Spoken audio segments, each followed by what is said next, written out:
હાલ કોરોનાને લઈને ખૂબ જ દુઃખદ સમાચાર સામે આવી રહ્યા છે। અચાનક કોરોના ફરી એકવાર ગુજરાતમાં પરત ફર્યો હોય તેવી સ્થિતિ પેદા થઈ છે। આ મે મહિનામાં કેસમાં ઉછાળો નોંધવામાં આવ્યો છે અને 38 કેસ માત્ર 2 મહિનામાં જ નોંધાયા છે।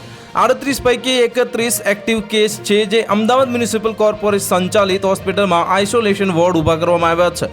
આ એસવીપી શારદાબેન અને એલજી હોસ્પિટલમાં વોર્ડ ઊભા કરવામાં આવ્યા છે। ખેડા અને નડિયાદમાં કોરોનાનો એક કેસ નોંધાયો છે અને 8 મહિનાની બાળકી કોરોના પોઝિટિવ આવી છે।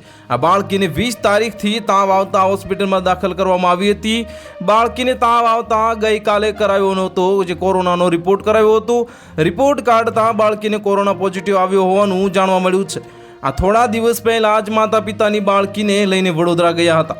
વડોદરાથી આવ્યા બાદ જે બાળકીની તબિયત લથડી હતી અને અમદાવાદ શહેરમાં છેલ્લા 24 કલાકમાં 4 કોરોનાના નવા કેસ નોંધાયા છે।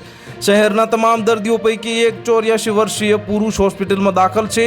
બાકીના તમામ અન્ય દર્દીઓ હાલમાં હોમ આઇસોલેશનમાં છે। તો કડીમાં પણ એક યુવક જે પોઝિટિવ છે અને મે મહિનામાં કોરોનાના કેસમાં ઉછાળો નોંધાયો છે। મે મહિનામાં 38 કેસ નોંધાયા છે, જે પૈકી 31 કેસ એક્ટિવ છે। આ સાથે અમદાવાદ મ્યુનિસિપલ કોર્પોરેશન સંચાલિત એસવીપી શારદાબેન અને એલજી હોસ્પિટલમાં આઇસોલેશન વોર્ડ ઊભા કરાયા છે। રાજકોટમાં પણ ફરી એક વખત જે કોરોનાનો કેસ નોંધાયો છે અને 43 વર્ષીય પુરુષનો કોરોના ટેસ્ટ પોઝિટિવ આવ્યો છે। ન્યૂ ઓમનગર વિસ્તારમાંથી પોઝિટિવ કેસ નોંધાયો છે। તો હાલ માટે આટલું જ, મળીશું નવા અપડેટ સાથે। જો તમને અમારા વિડીયો પસંદ આવતા હોય તો વિડીયોને લાઇક કરી દેજો, ચેનલને સબસ્ક્રાઇબ કરી બાજુમાં આવેલા બેલ આઇકનને દબાવી દો, જેથી તમને આવા સમાચારની અપડેટ મળતી રહે।